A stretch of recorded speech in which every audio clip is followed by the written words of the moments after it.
Andrés Manuel López Obrador, presidente de México, le ha dicho a la élite de la potencia del norte: no vas a financiar dentro de mi país a agentes que vienen a desestabilizar la democracia que tanto nos ha costado tener.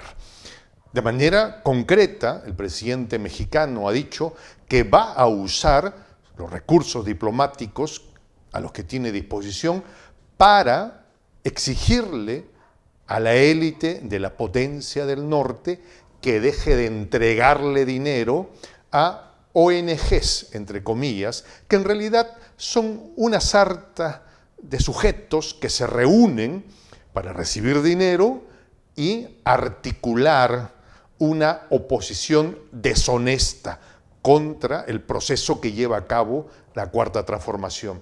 Y voy a sostener aquí por qué es deshonesta. Porque la oposición en una democracia es vital, es fundamental, ¿sí? No hay democracia si es que no hay una oposición vigorosa, con potencia en palabra y en presencia política. Lo que está mal es que una pseudo oposición reciba dinero de una potencia extranjera para ponerle palos en la rueda a un gobierno legítimamente electo. Y la diferencia es esta: cuando hay una voz en la oposición diciendo esto no está bien, se entiende que esa voz viene de los intereses de un sector de la población a la que representa. ¿Se entiende, no? Es decir, si, por ejemplo, los azucareros, los trabajadores azucareros y un pueblo azucarero ve que sus intereses están siendo vulnerados por alguna política de Estado de su país, se entiende que se pueden constituir en una oposición para defender sus intereses como segmento poblacional, como segmento laboral, pero están en defensa de sus intereses.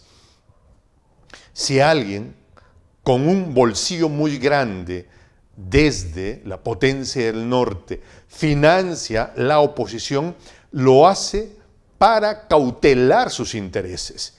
Y esos intereses están fuera, en este caso de México. O sea, alguien está poniendo dinero para hacer que la democracia de otro país no funcione, y eso no debe de pasar. Tristemente, sin embargo, esta ha sido una práctica que se ha hecho natural, que se ha normalizado en los últimos tiempos, no solo en el mundo, hablaremos de Latinoamérica y el Caribe. La presencia de la USAID, por ejemplo, en Bolivia fue, en tiempos del presidente Evo Morales, puesta en punto final. Se le dijo: muchachos, hasta aquí llegaron, muy bien, gracias. Porque tristemente los recursos asignados por este organismo no eran, de acuerdo a la versión de Evo y de muchos otros investigadores, o de algunos investigadores, no era asignada para acabar con el hambre de determinados sectores populares. No, de acuerdo a lo que se afirma, era para utilizar esos recursos y a través de los mismos exacerbar los ánimos en contra de los gobernantes que estaban actuando, implementando medidas a favor de sus pueblos y en contra de los intereses de las grandes corporaciones que finalmente encuentran una defensa en la élite que gobierna la potencia del norte. Tristemente, ahora en México hay o están llevando a cabo sus actividades organizaciones de este tipo que van a recibir una lluvia de millones de dólares, ¿sí? Ahora bien, pregunto yo, porque hay que hacer preguntas, ¿no? Finalmente vivimos en un mundo donde se entiende se ejerce la libertad, cuando menos para hacerse preguntas.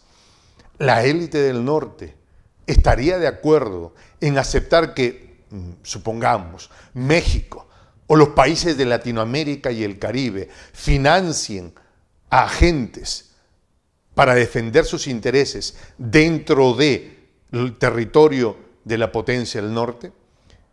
pues creo que no lo dejarían. Más aún, o sea, si hubieran algún tipo de personas, pues les va a obligar a registrarse de acuerdo a la ley FARA, cuyos, bueno, mi inglés no es un inglés como para presumir, así que voy a leerlo más bien en español.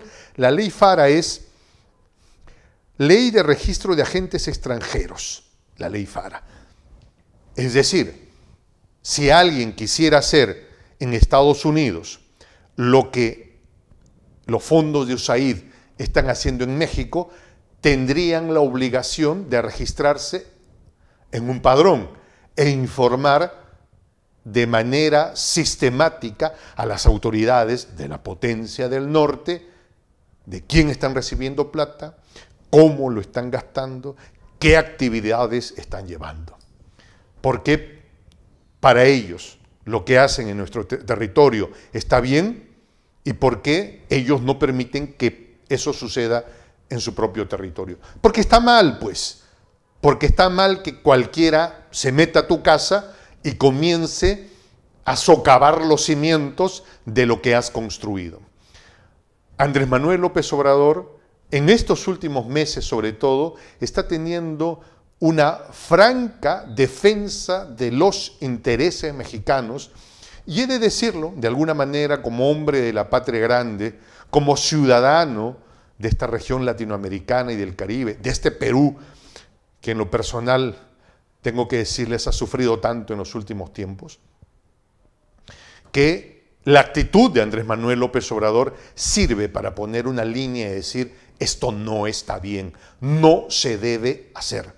Porque no solo se trata de dineros que están siendo entregados para financiar a aquellos que están en contra de las políticas de Estado a favor de los más pobres en México, sino también en Colombia y en toda Latinoamérica y el Caribe.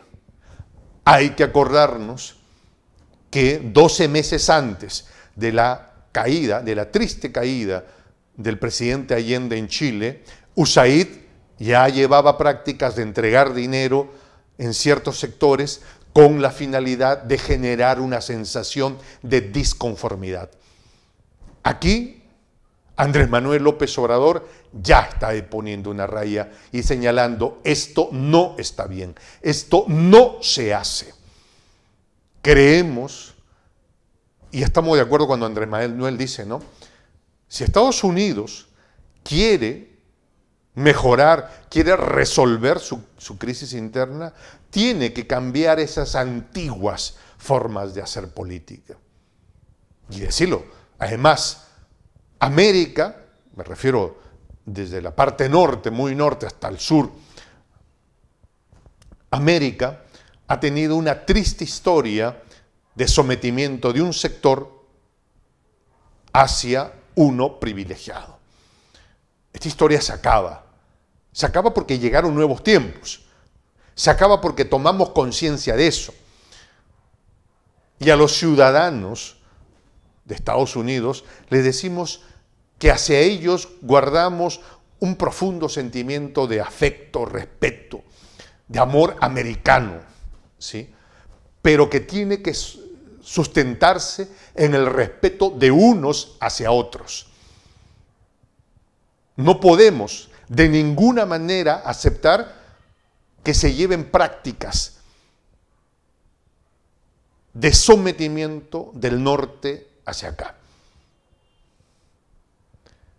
Porque si no, porque hay que estudiar la historia, hay que ver lo que pasó con esa Francia de igualdad, solidaridad y fraternidad dentro de sus fronteras, mientras que ejercía de manera brutal ese colonialismo en lo que se conoció como la Indochina, por ejemplo, y que terminó en esa herida inmensa para la humanidad que fue la guerra de Vietnam. Porque cuando los franceses no pudieron con la bronca que se habían generado, fue Mr. Gringo, querés solucionar esto en 2 semanas, y ya sabemos cómo terminó esa herida inmensa. Derechos, de respeto, de soberanía, bien, dentro de tu país, pero también nosotros queremos lo mismo. Me despido. Muchas gracias por estar en nuestro canal Prensa Alternativa. Me despido con esta expresión en el quechua milenario, en el quechua de los incas, Tupananchis Kama, cuya traducción al español es hasta volvernos a encontrar.